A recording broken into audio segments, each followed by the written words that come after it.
and Navy departments present December 7th.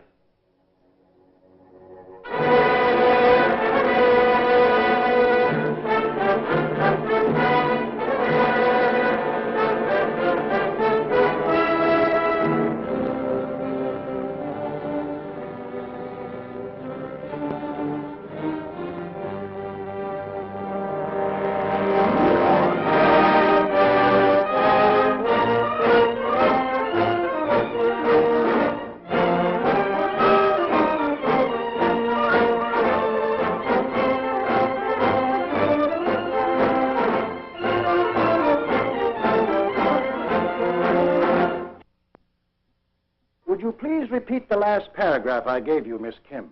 Certainly, Uncle Sam. For tropical beauty, and I'm not excluding the opposite sex, this little island of Oahu has no peer as a vacation land. Fine. New paragraph. Imagine the transition, Jonathan. You hop a clipper in San Francisco, and in less than 24 hours, you're in paradise. Silenced is the endless ringing of the telephone. Vanished are Messrs. Hurry, Scurry, Worry and Company. Inaudible the hubbub of labor disputes. Gone the nerve-wracking feeling that the world in general is a whirling mess and that America in particular can't make up its mind which way it wants to spin, if at all. Yes, sir, Jonathan. When your corns begin to ache and bite, there's only one thing to do. Take your shoes off. And that's just exactly what I've done. On a flower-covered hilltop in Honolulu, TH, territory of heaven. Hawaii, romantic, mystical Hawaii, where the air is choked with the fragrance of a million flowers. Air choked with the fragrance of a million flowers. Oh, yes, Miss. I got carried away. All right, we'll continue. Yes, Jonathan, nature has been most generous. But there is more on this sun-gilded island than flowers and trees. I'll say there is. Oh, yes, you. Yes, I might have known. Miss Kim, we'll continue with this later. The mood is gone. Go on with your letter. I might suggest a few things to add to it. They won't be as lyrical as the air choked with the fragrance of a million flowers, but they'll be as factual. You're not only an intruding gent, but a mule-eared eavesdropper as well. Thank you, Miss Kim. Good morning, Mr. C. Good morning, Miss Kim. You know, you're a strange fellow, U.S. One look at me and up goes your dander. Ah, that's no way to treat an old business partner. Old business partner, indeed. Well, let's say associate for many years. Too many years. Yeah. A good long time. You were a youngster in knee pants when we first locked horns. You were tearing yourself into 13 parts over a book of rules you were getting up called the Constitution. As I remember, it was up you and pulled all 13 parts of you into one solid hunk of oak. Then again, when you were a lanky, cocky adolescent, not quite 90 years old, you chose up sides and started knocking blocks off each other. Took quite a bit of reasoning with both sides. Yes, and you've been reminding me of it ever since. Oh, that's my job. All right. What is it you want? I've come to go over the books with you. The year 1941 is nearly over, and there's some balancing to be done. Can it wait? I'm on a vacation. You've done a lot of vacationing this year. The worst part of it, you haven't been having any fun. Your heart hasn't been in it, now has it? Why, of course, certainly. Sure it has. You can't fool me with that star-studded front of yours. You're not hitting on all 12. Something's eating you inside. Yes. You. Thank God for that. Thank God my small voice is able to reach you. That's what makes you, every 130 millionth part of you, a pretty decent fellow. Deep down underneath. Yes, you're a wily old scalawag, Mr. C, but well, you can't hoodwink me with your flattery. No, sir. I'm onto your ways, and by Jehoshaphat, I'll be darned if I'm going to let you spoil my fun. You're not going to let me, but I will. Since I had to be saddled with a conscience, why, dear Lord, did you have to hog-tie me to such an irascible, determined parasite like this one? Here, you see. Only a few minutes, and I got you praying already. All right, what's the use? Okay, let's take a look at the books. You're a good boy. Now, where shall we start? Anywhere, but let's get on with it. All right, now let's say Hawaii. I wonder how much you know about sugarcane and pineapples. Sugarcane and pineapples? I don't know exactly what's behind that lawyer approach of yours, but I know a good deal about sugarcane and pineapples. Oh, you do? Yes, I do. It's a pioneering story that compares favorably with the opening of the West. It's a story of a miracle in an arid, sun-smitten desert created by a handful of adroit men with indomitable courage. They and their doughty descendants put into cultivation 244,000 acres of pest-free, strong, vigorous weeds, chock full of sweet sap, an annual crop of 2 tons a century ago, 1 million tons today, over $50 million worth a year. Big business. On soil less favorable for growing cane, they planted pineapples. 90,000 acres under cultivation in half a century. About 13 million cases of canned fruit shipped yearly. Big business, too. Where once was a village of grass huts, a modern American city arose. Honolulu, the pearl of the Pacific. A modern, up-to-the-minute city. The territorial building, the municipal building, the library with its many branches, the University of Hawaii, the King Kamehameha School, over 300 public and private schools, Honolulu Academy of Arts with its priceless collection of art and paintings, lovely streets and homes.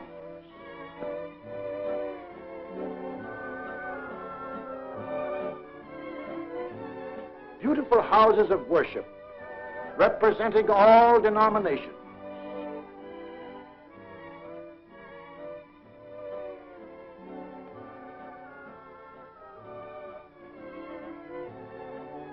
Luxurious hotels, the Royal Hawaiian and the Moana on legendary Waikiki Beach, a bustling port, a haven for ships of all nations, and the Big Five, Castle and Cook, Alexander and Baldwin, C. Brewer and Company, Theo H. Davies and Company, American Factors, the Big Five, the backbone, the nerve center, the brain of the territory, grandsons, aunts, uncles, in-laws, held together by blood ties and interlocking directorates. Scratch one and the other bleeds. Yes, sir. That, my dear Mr. C., is what was accomplished with a sweet weed and a spiny pineapple in 1 century. And that's what I know about sugarcane and pineapples. As usual, you're very well informed. You've covered the subject perfectly, with one exception, labor. It took human hands to plow, till, and seed that desert soil, to irrigate it, fight the pests, harvest and gather the crop. Of course it did, and they've done a good job, too. They? Who are they? Why, the natives. You're a great one to play ostrich when you want to. You know as well as I do that the majority of laborers were and are Japanese. Well, what about it? Nothing. But just for the record, let's not overlook the majority of the population here, the Japanese. They didn't come here to spread the gospel or to venture in trade. They were brought here as contract laborers to supply the needed manpower for those Yankee pioneers who got here first. Back in the 1860s, they came in driblets. Later, in buckets full. Some saved their money and went back to the land of their fathers. Others, seeking better working conditions and broader opportunities, went on to the Pacific coast. Most of them, however, sank their roots, raised their families, buried their loved ones, and settled permanently. There are a lot of them now, 157,000. 37% of the population of the islands. That's their 1941 telephone book, published for them in Japanese. And that's their newspaper, published by them. They have several daily newspapers of their own, a few semi-weeklies and weeklies. They have their own magazines, too. A goodly share still work in the sugarcane plantations. A goodly share still work in the pineapple fields. But they developed their big five, too. Not as financially potent and powerful, but very solid indeed. Inch by inch, their sons, grandsons, uncles, aunts, cousins began to penetrate into the industrial life of the island. And all the time, their numbers were growing. Merchants, fishermen, storekeepers, doctors, manufacturers, dentists, servants, truck farmers, nurses, ad infinitum. Yep, there are a lot of them.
lot of them. 157,000. And about 120,000 are full-fledged American citizens. Don't forget that. Conduct themselves accordingly. Listen to what Dr. Shunzo Sakamaki, chairman of the Oahu Citizens Committee for Home Defense, had to say at a patriotic rally. We are not assembled here this evening to put on an act or a show. We want to carry our full share of the burden of national defense. We are here to repledge, one with another, our unreserved loyalty to the United States of America. This we do freely, gladly, proudly. There are those who question our sincerity, who doubt our loyalty. But if they would only pause and reflect, they would realize that there is no justification for such an attitude. After all, we were born here. Our homes, our friends, our livelihood, our future are all deeply bound up with this native land of ours. We realize how fortunate we are to be living in this of all the lands of the earth, and we cherish our heritage as Americans. These are not mere words spoken for effect, with tongue in cheek. And we wish to add in unmistakable language that if and when war comes, no matter with what other country, we will give our lives, if necessary, in defense of those democratic principles for which other Americans have lived and fought and died. America.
American a spirit as exists in any New England community, by gobs. A hyphenated spirit. Yes, they express their loyalty and no doubt are loyal. They send their children to American public schools where they pledge allegiance to the flag and sing patriotic American songs. But they also send them to their own language schools, 175 of them, where they're taught Japanese loyalties, culture, and morals. 日本の3つの主な都会は何ですか？東京と大阪と横浜です。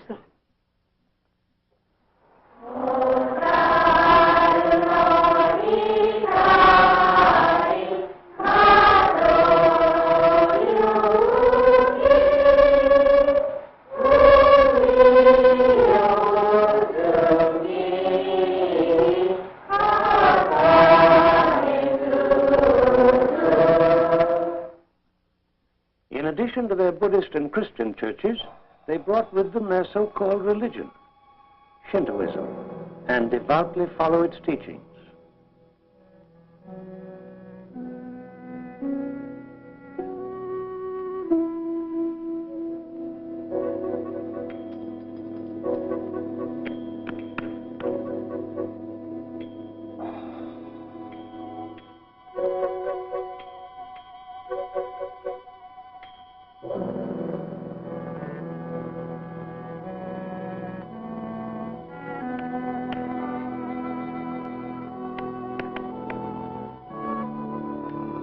Pardon me, sir.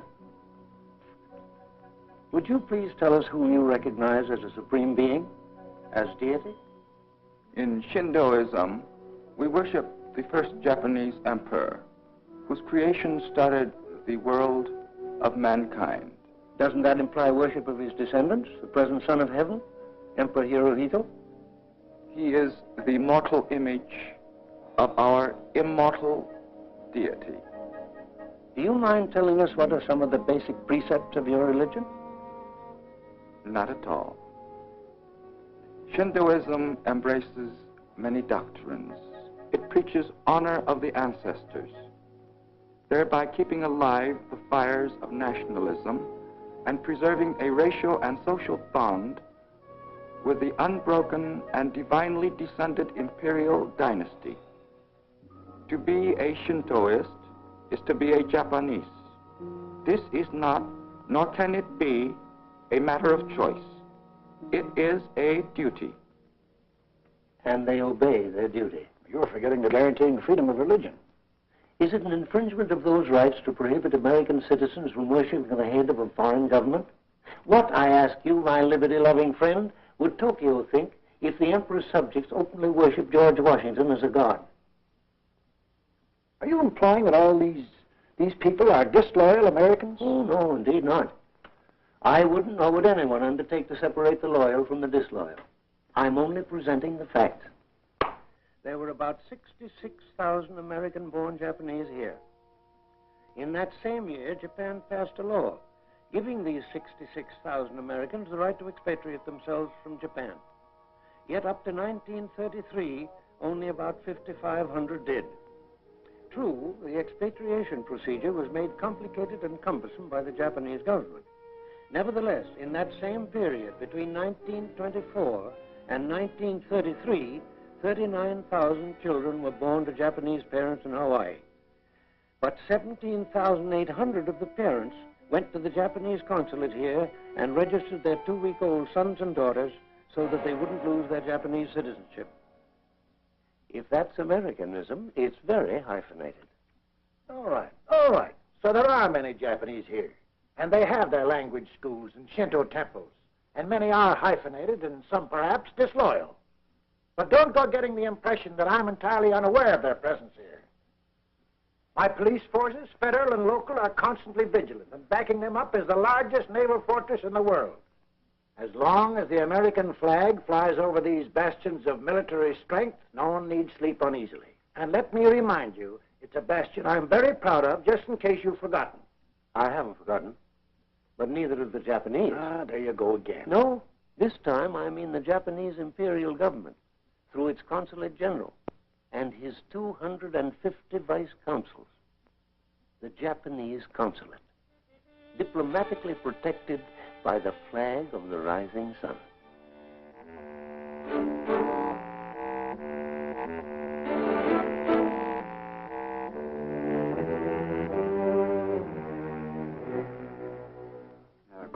今週の偵察報告書はみんな来ています。本当に珍しいものです。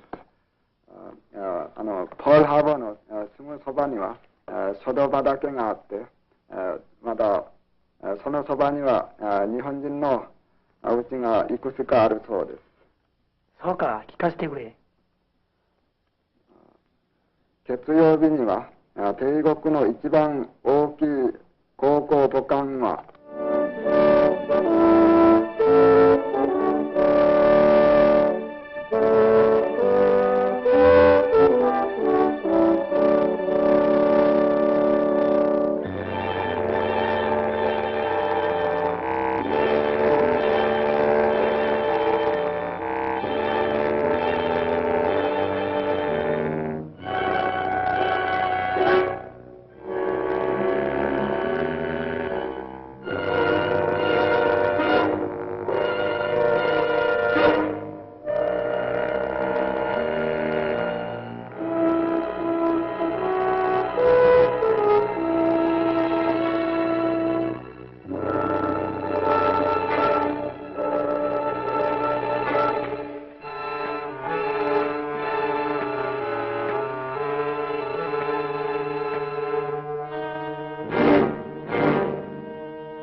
大きなカバンの中にまだ何が入っている？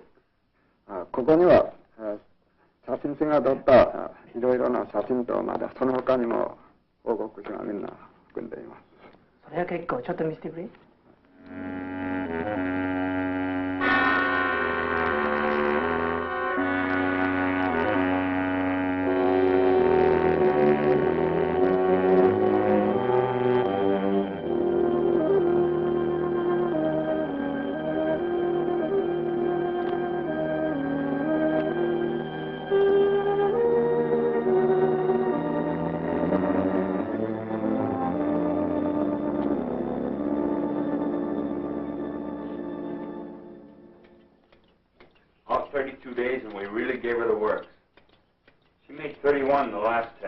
She'll make 33, easy like. Sure. Wait, she won't take it. I'm telling you, the Salt Lake will run circles around her. They tell me these new cruises will do 35. Maybe so. Well, you know the old theory. Put on a little more armor and take it a few knots slower. It's a lot safer. So you ought to see the burn I got here the other day. I was out diving for lobsters. Look at this, Jim. Snap into it, will you, baby? I'm in a hurry. What's the rush, Mike? Got a date? Yeah, a date with a sergeant. Sentry detail at the other end of the island. We're laying in a new landing field. You'll see it. It's over 9,000 feet long.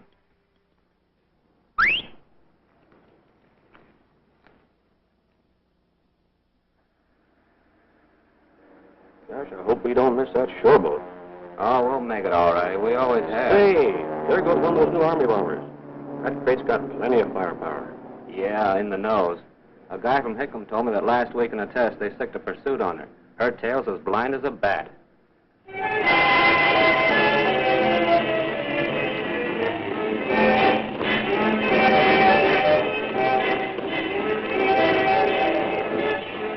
A buck's worth, sister.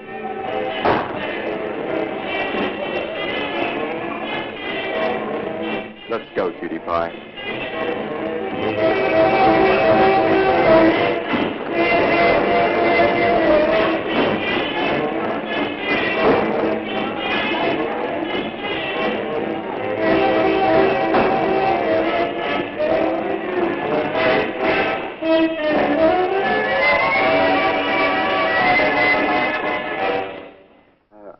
대국士官はあんまり寂しくて、我が日本の女に惚れて、みんなの軍事的秘密を漏らしました。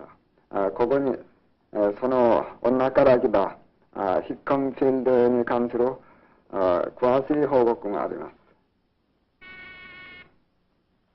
Yes? Mr. Heinemann to see you. Have him come in.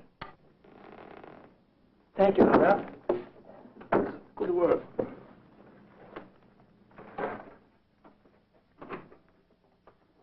Good morning, Herr Heinemann. Either, gentlemen. You seem in very good spirits today. Naturally. Of course I am. Haven't you seen the papers? An American destroyer was sunk in the North Atlantic by one of our submarines. My office can take credit for that. The information was picked up right here in Honolulu by one of my best men. About 10 o'clock, the phone rang. Long distance. And guess who? Ralph. Well, he didn't say so in so many words, but we've got a little code fixed up. And he's been transferred to a cruiser and is leaving on Friday for Iceland. Just imagine Ralph in a cold country like that. Why, he's a regular old beach boy. Poor darn, probably freeze to death. Now look, Marco, remember, not a word to a single soul. I really shouldn't have told you. It's a military secret. It certainly was a military secret. Unfortunately, we didn't get the cruiser. But we did get one of the destroyers. My congratulations. You owe me more than congratulations. So? Surely you are not forgetting the fine work we are doing, telling the world what incompetent, stupid little children of the Orient you Japanese are. Loner, you've been playing too much around with the officers lately. Stop it. They're too smart for you. Tell your stories elsewhere. Kitty shops, card games, civilian workers. Talk to the public. Yes, Carl. And then this officer told me, he came through here on the Coolidge on his way back, that he'd give our Navy just about 6 weeks to wipe the Japs off the sea. He said the reason they're so secret about that Navy of theirs is that it's no good, and they know it. All built of scrap metal we didn't want anymore anyway. I guess our experts know what a pile of junk it is. A friend of mine knows a Marine just back from China. Says the Japs never will make good pilots. You just have to have a flair for flying, I guess, and they ain't got it. This insurance fella, he's been in Tokyo for more than 7 years. Saw lots of their planes flying over Tokyo. Slow, he says, sure weren't anything like ours. A newspaper fellow who's been in Tokyo said their ships are just a lot of junk. Why, he says some of them just roll over and sink the first time their guns go off. And those Americans swallow it as easily as they do their indigestible popcorn. Well, Kita, I have something highly confidential to discuss with you. Certainly. Excuse us, Father. Good morning.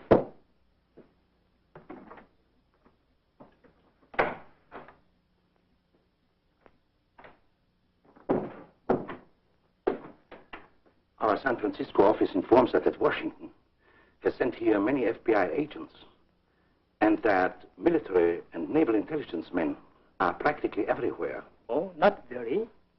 I have information that one of the highest military officers in the Hawaiian department has cautioned everyone not to do anything which might offend the imperial government of Japan and create any unnecessary feeling among the local Japanese population.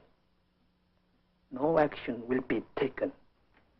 And no action has been taken. How do you know all this? It's no secret. The Army and Navy have been aware of the Japanese spy activities for years. They even have a little black book, a grab list, of all suspicious persons, if and when trouble starts. Why isn't something being done about it before trouble starts? I was going to ask you that, but I'll tell you. It's bad judgment to take a poke at a fellow's chin unless you're prepared to make it a 15-round scrap. Washington's on to Mr. Hirohito and company, but Washington has his hands full trying to keep the isolationists from disbanding the Army and at the same time put our factories on a war footing. So, it's just a case of letting the Japanese push us around until you, every 130 millionth part of you, provides Mr. Roosevelt, Mr. Stimson, Mr. Hull, and Mr. Knox with good-sized clubs to back up their words with action. That's the kind of talk that's liable to get us into war. Why, That warmongering, eh? As I've said many times, you're a strange fellow, U.S. You want peace, but you want it the easy way. You want to go on leading your way of life, but you don't want to fight for it. And if anyone suggests doing something about it, he's called a warmonger. Watch out, U.S. Someday one of these incompetent, stupid little children of the Orient will choose you. And when they get ready to square off, they won't worry about offending you. They'll pick their time and their method, and they'll come over here and blow that bastion of military might behind which you sleep so easily into smithereens. Now you're hysterical. You're talking like a schoolboy. Remember, it's 3,400 miles from Tokyo to Hawaii. Oh, they may get cocky and try and pull a fast one in the Philippines, or they might even be crazy enough to grapple with the British in Singapore. But it can't happen here. If their spies have been as active as you claim they have, there's one thing they surely must have found out, that Pearl Harbor, Hickam, Schofield, Wheeler, Shafter, all adds up to 2 words: stay away. And they will. Well, they may. In the meantime, no matter the hour, no matter the place, there's an ear to hear and an eye to observe. Patiently, bit by bit, information is collected.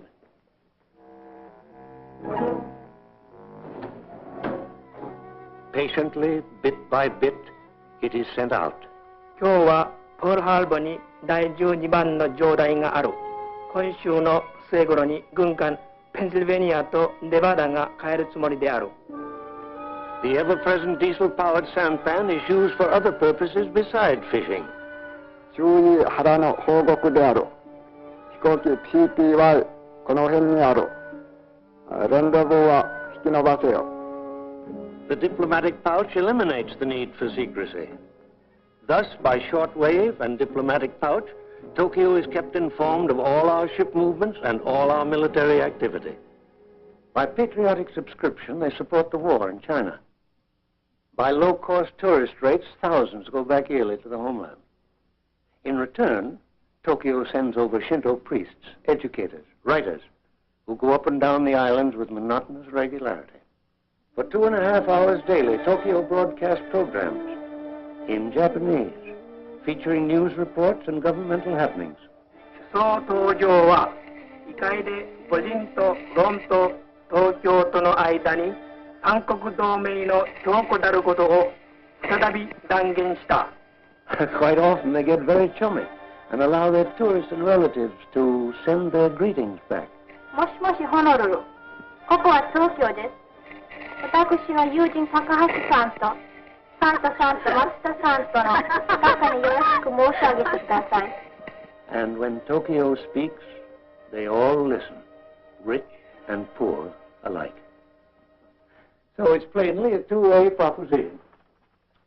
Put them both together, and it spells Tokyo, I love you. You may see nothing but intrigue and conspiracy lurking behind every closed door and choking the airways with military information. I see islands of wondrous beauty, sky-piercing mountains, deep-driven gorges,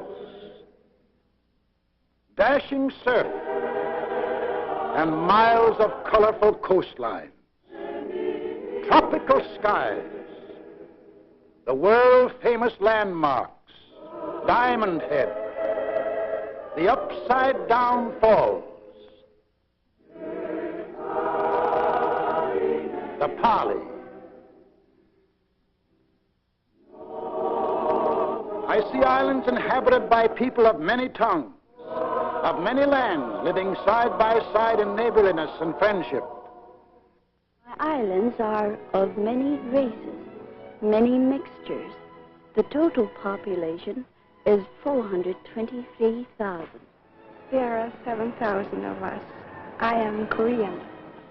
Portuguese, 8,000. Chinese, 29,000. Filipinos, 53,000. Hawaiian and Part Hawaii, 66,000. Caucasian, 103,000. Japanese, 157,000. A melting pot, yes, but one in which everything literally melts.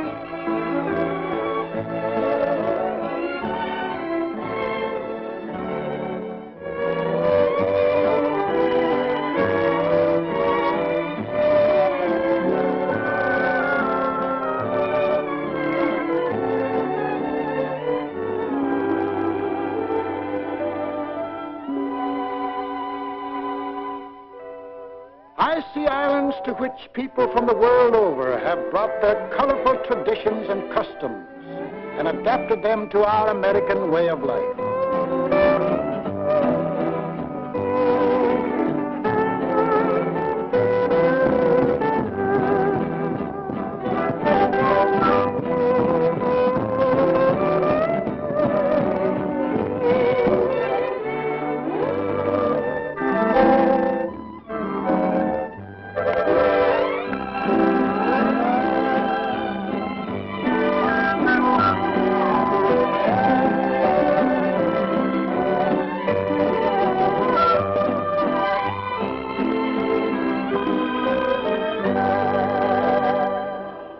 Islands which say aloha to thousands of vacation-bent tourists yearly.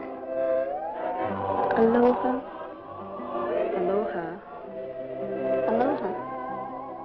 Aloha. Aloha. Aloha nui.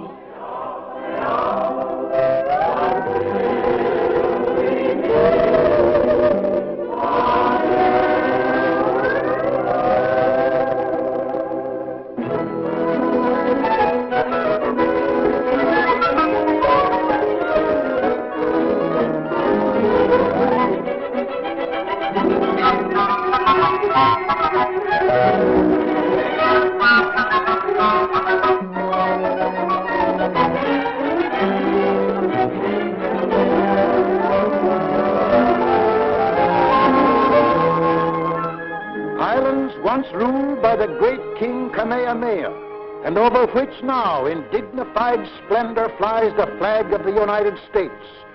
It's all down there, Mr. C. If you'll only take time to look. It's amazing how much you can see with your head buried in the sand. So long. So long.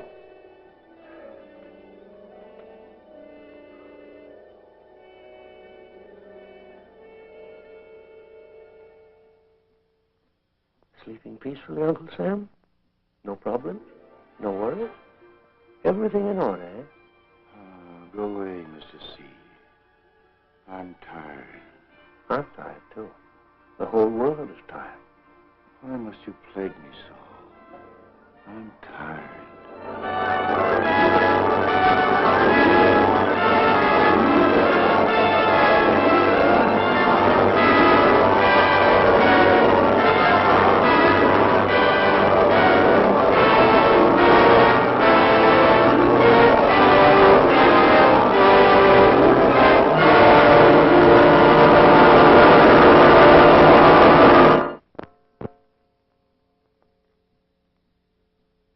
Early Sunday morning on the island of Oahu.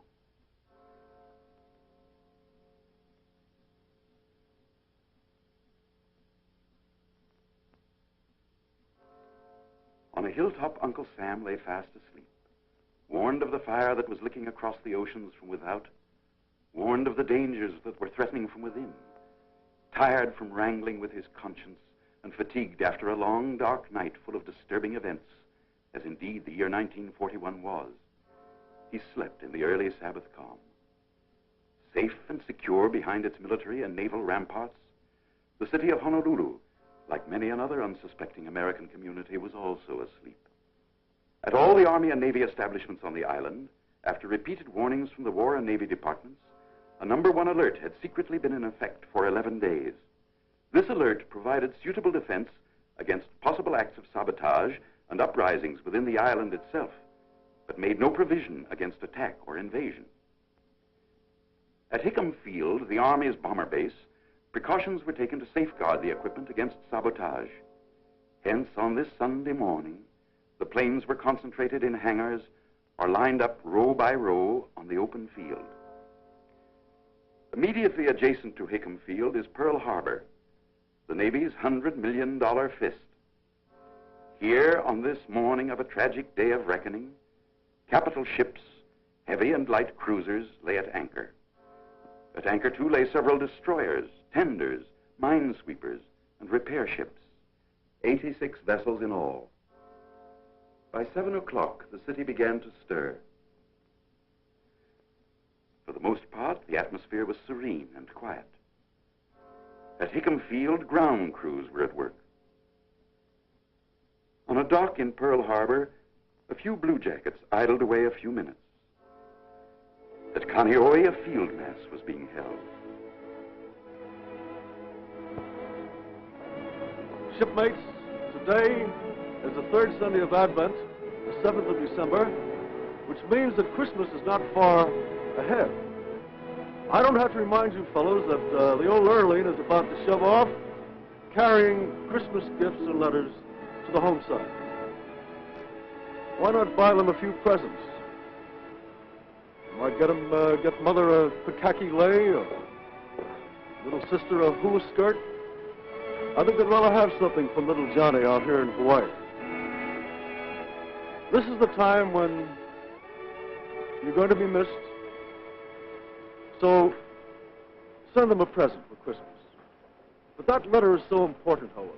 Don't put that off. A few minutes past 7, an incident occurred at a temporary Army aircraft warning station. This station, as indeed the entire aircraft warning system, had officially closed at 7, but Private Joseph L. Lockhart, who had been receiving training here, was granted permission to remain at the station. While listening, he discovered something coming over the detector that alarmed him. He listened intently. Then, certain of his findings, he called the Central Information Center. An inexperienced lieutenant answered the phone. Excuse me, sir. This is Private Lockhart. I believe a large flight of planes are approaching slightly east of north of Oahu at a distance of about 130 miles. Must be our own. We're expecting some B-17s from the mainland. Thank you, sir.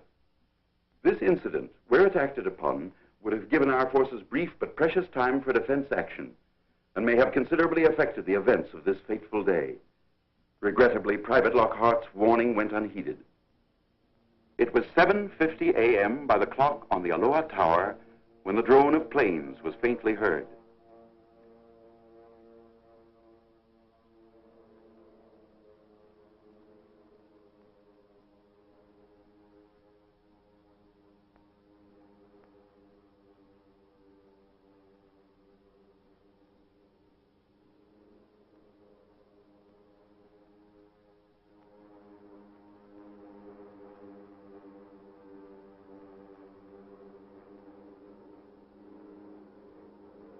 Out of the misty Pacific skies, like tiny locusts, they swarmed in from the sea.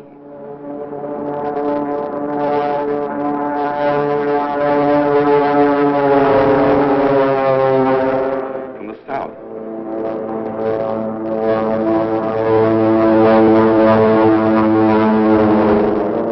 From the southeast.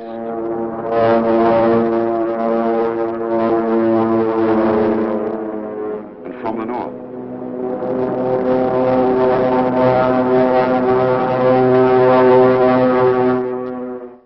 At this very moment, on a quiet Sunday afternoon in Washington, Japan's smooth-talking, grinning envoys, Nomura and Kurusu, were blandly delivering to Mr. Hull a lengthy protestation of Japan's peace intentions. Yes, at this very deceitful moment, about 200 of Japan's messengers of death swooped in over our Pacific paradise. On they came, wave after wave, boldly, fearlessly. They had little to fear. They knew that our task forces were at sea, and they knew their disposition. They knew that no long-distance airplane reconnaissance, no inshore airplane patrol was being maintained. They knew from detailed maps they carried with them the exact location of vital airfields, hangars, and other structures. Each was given a specific objective, and straight toward that objective he came.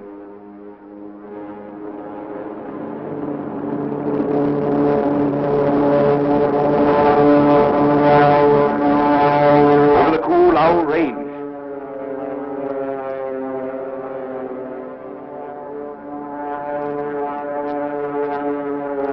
Past the Pali.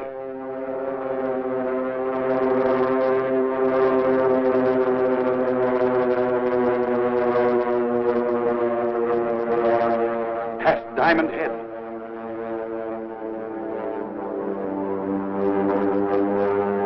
And over Waikiki Beach, the treachery of an empire was on the wing.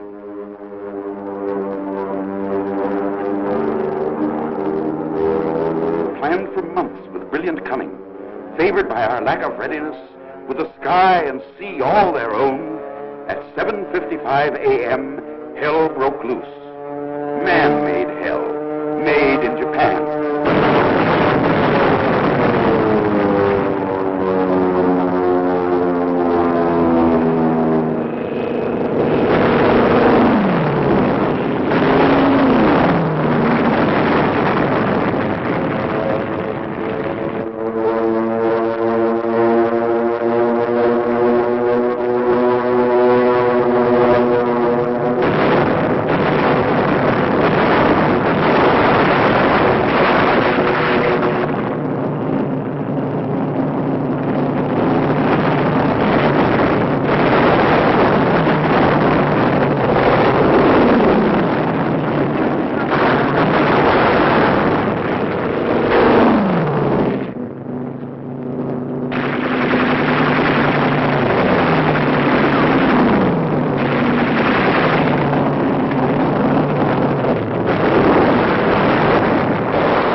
Find your battle station. God bless you.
abandoned ship.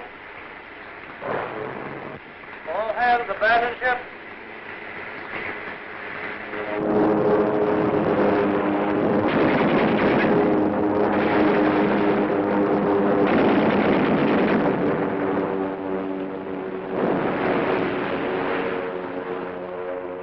The ferocity of the attack momentarily subsided.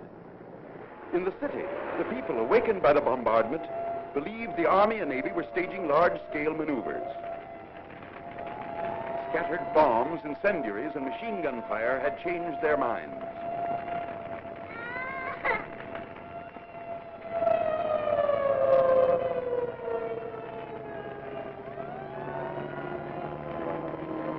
One gentleman, when interviewed by a reporter, was stubborn and refused to change his mind. I don't think it is an attack by Japan. But you must have seen the Japanese planes. No, I did not. What about the bombing and gunfire? I thought the Army and Navy were having maneuvers. Look, Mr. Kita, you know that I know that you know that this is an attack by Japan. I have nothing to say. And judging by the smoke pouring out of your chimney, there'll be nothing left to show. I have nothing to say. The second phase of the attack began.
By 9:45, the attack was over.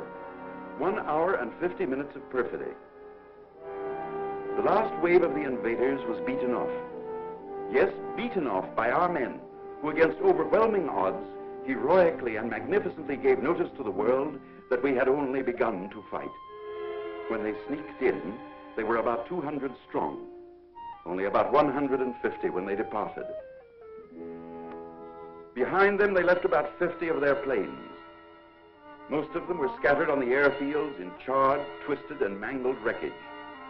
A few had crashed into the sea and were washed up on the shore. Some were shot out of the sky and plunged headlong into the harbor. Grim telltale evidence that the list of dead Japs might have been larger and the list of our casualties smaller had we been sufficiently on the alert. These two-man submarines, 3 of which were accounted for, were especially built to operate in shallow waters, such as are found in and around Pearl Harbor. This piece of underwater perfidy won't be forgotten.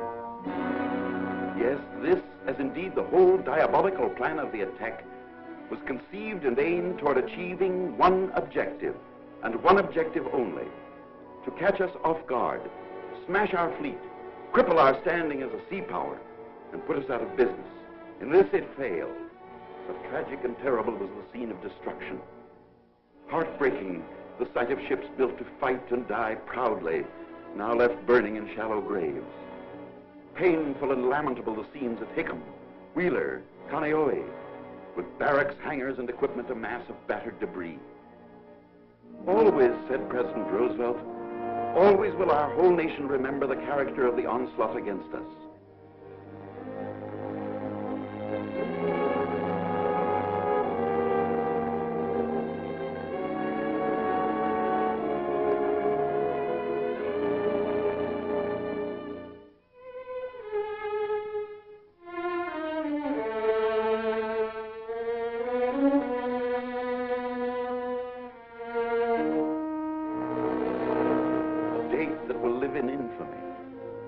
For all history to read in amazement, in sorrow, in horror and disgust.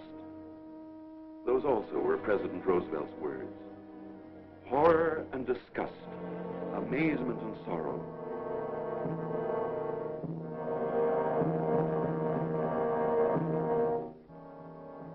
Sorrow, yes. Bitter, grievous, mortifying sorrow. For on this Sabbath day, 2,343 officers and enlisted men of our Army, Navy, and Marine Corps gave their young lives in the service of our country. Who were these young Americans? Let us pause for a few minutes at their hallowed graves and ask a few of them to make themselves known. Who are you, boys? Come on, speak up, some of you. I am Robert R. Kelly, United States Army. I came from Findlay, Ohio. My parents are Mr. and Mrs. James E. Kelly. I am Alfred Aaron Rosenthal, United States Navy. I lived in Brooklyn, New York. My parents are Mr. and Mrs. Henry L. Rosenthal. I am Theodore Stephen Zabel, United States Marine Corps. My hometown is Castalia, Iowa. Those are my parents, Mr. and Mrs. Stephen Zabel. I am Moses Anderson Allen, United States Navy. I lived on a farm in Cove, North Carolina. My mother is Mrs. Addie Allen. I am James Webster Late, United States Navy. I'm from Huntington Park, California. My folks are Mr. and Mrs. William J. Late. I am Antonio Estafoya, United States Army. I live just outside of Albuquerque, New Mexico. My father and mother are Mr. and Mrs. Jesus A. Tafoya. I am Lieutenant William R. Schick, United States Army Medical Corps. My home was Chicago, Illinois. My parents are Mr. and Mrs. William H. Schick. My wife's name is Lois. You have a baby now, Lieutenant. He was born 3 months after Pearl Harbor. He's named after you, Billy. And you may be pleased to know he was born on your birthday. Oh, that's swell. Thanks. But tell me one thing, Lieutenant. How does it happen that all of you sound and talk alike? We are all alike. We're all Americans.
Tokyo is calling Nagasaki. Kobe, Ataro. His Excellency Premier General Hideki Tojo will report to the nation. For many years, the democracy of the United States has threatened to enslave the life of our peace-loving nation. That threat has now effectively been disposed of. I have the honor to report that our bombers have struck an annihilating blow at United States sea power.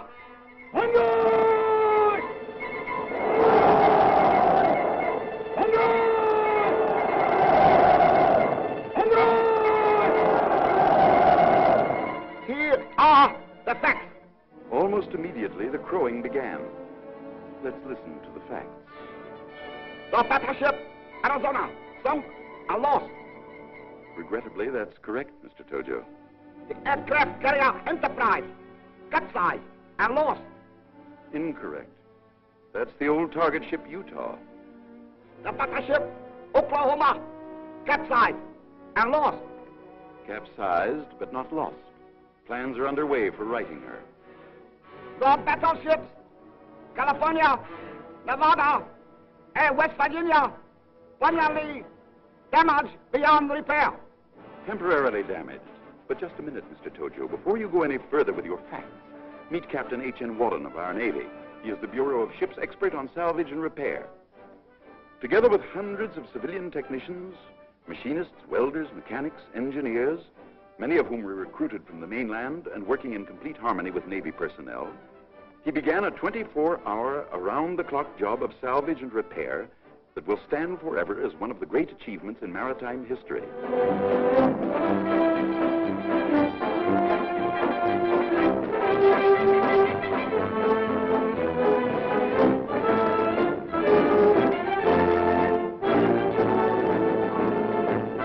Above and below the water's surface, this epic of masterful engineering went on. Captain Wallen has proved you a mighty tall storyteller, Mr. Tojo. He calls your facts by a rich Navy word, scuttlebutt. And from the very moment the attack was over, he set out to scuttle your kind of scuttlebutt.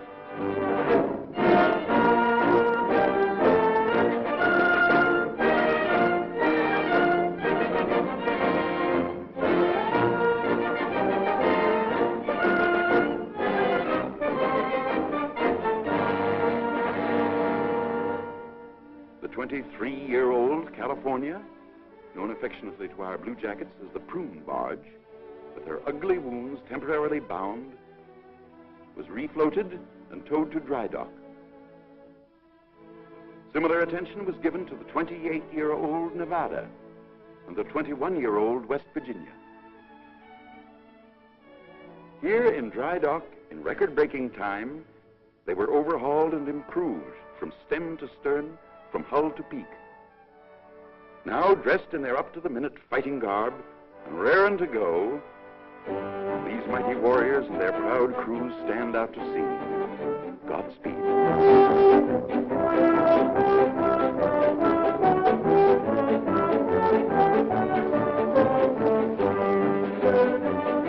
But wait a minute. Who is this saucy little gal, Captain Wallen? By George, it looks like the... Yes, it is. The mine layer, Oglala. A 4,000-ton surprise package.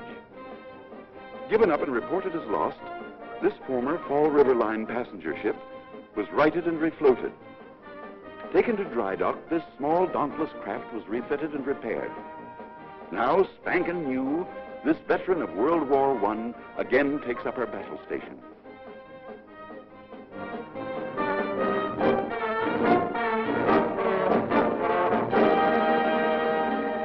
So you see, Mr. Tojo, how poorly your facts stand up. Sorry to have interrupted. That which is left of the Pacific Fleet is now in the southerly flight, seeking shelter in the Panama Canal. Before you were lying. Now you're fishing. All shipping lanes between the United States mainland and Hawaii are blockaded. And now you're wishing. No phantom ships these, Mr. Tojo, but a huge convoy from the mainland. 3 dozen ships. quite a number for blockade runners. And they're loaded to the gunnels with reinforcements and supplies. And here's a tip, Mr. Tojo. More of these convoys are on the way. Yes, convoy after convoy. Men in ever-increasing number. Supplies in ever-increasing quantity. For thanks to Washington's far-sighted program, we did manage before December 7th, despite many internal difficulties and disagreements, to build up the strength of our armed forces and start our factories humming. So that today, behind a heavy curtain of military censorship, Hawaii stands the greatest military and naval fortress in the world. Yes, virtually overnight, the island scene changed. War had come to America's tropical suburb, the Axis brand of war, a stab in the back on Sunday morning. The din of the last bomb had barely faded when Governor Poindexter proclaimed martial law for the civilian population. What kind of garrison material did these people make? Here is their vivid answer to Japan's sneak punch. Oahu's Civilian Defense Committee, 4,000 men and women, organized and trained before the 7th, and working in cooperation with military and Red Cross officials, this civilian army and its neighbors went to war. Windows were taped in order to reduce the dangers from flying glass. Vital installations were camouflaged and protected by sandbags and barbed wire. Barbed wire, mountains of it, strung along every foot of Oahu's colorful coasts, strung across its highways, around its schools and its public buildings. Yes, war had come to the people in our island paradise, and the people dug in. Everywhere the earth was tunneled to provide shelter from shrapnel and strafing. Public squares, parks, and playgrounds were uprooted. Sturdy concrete shelters were built and distributed throughout the city. An efficient air raid warning system was put into operation, and for the first time in history, American school children were brought face to face with the grim reality of war.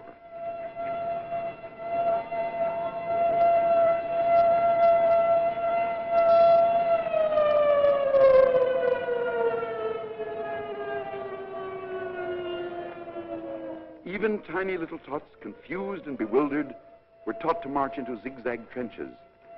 How difficult to convey to them the why or wherefore of this strange game.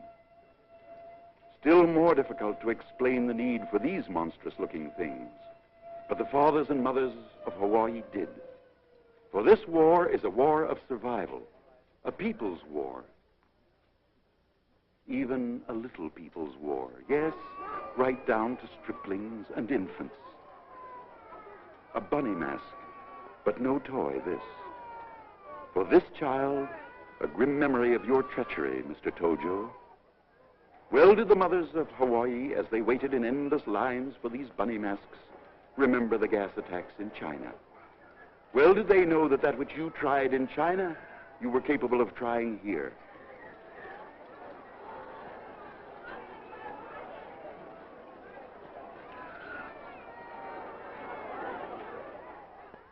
But Hawaii is prepared now, even against this possibility. Everyone has a rubber gas mask and carries it with him. From children as they go to and from school, to grown-ups, civilian and military alike. The people of Hawaii needed no pep talks on the value of rubber. This pile, collected by them, unmistakably proves that. Yes, all the people pitched in. The Japanese, too. They volunteered in great numbers as blood donors.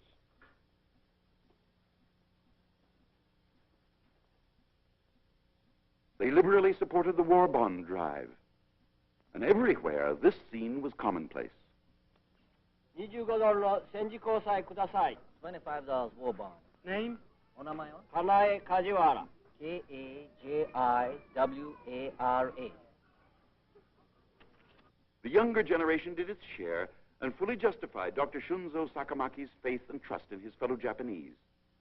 Those that were known to be disloyal or undercover enemy agents were immediately taken into custody. Many were forced out of business and interned. But despite the wild Tokyo-inspired rumors and scuttlebutt, not one single solitary act of sabotage was committed on the 7th. Your bombs, Mr. Tojo, brought many changes, and in no small measure served to further complicate the already complex life of the Japanese in Hawaii. As though to permanently erase their relationship with the homeland, they wiped out or removed every vestige of the written Japanese word, closed are the language schools, empty and boarded up the Shinto temples, gone the flag of the rising sun. This young American Japanese gave the best illustration that over Hawaii, the rising sun had begun to set.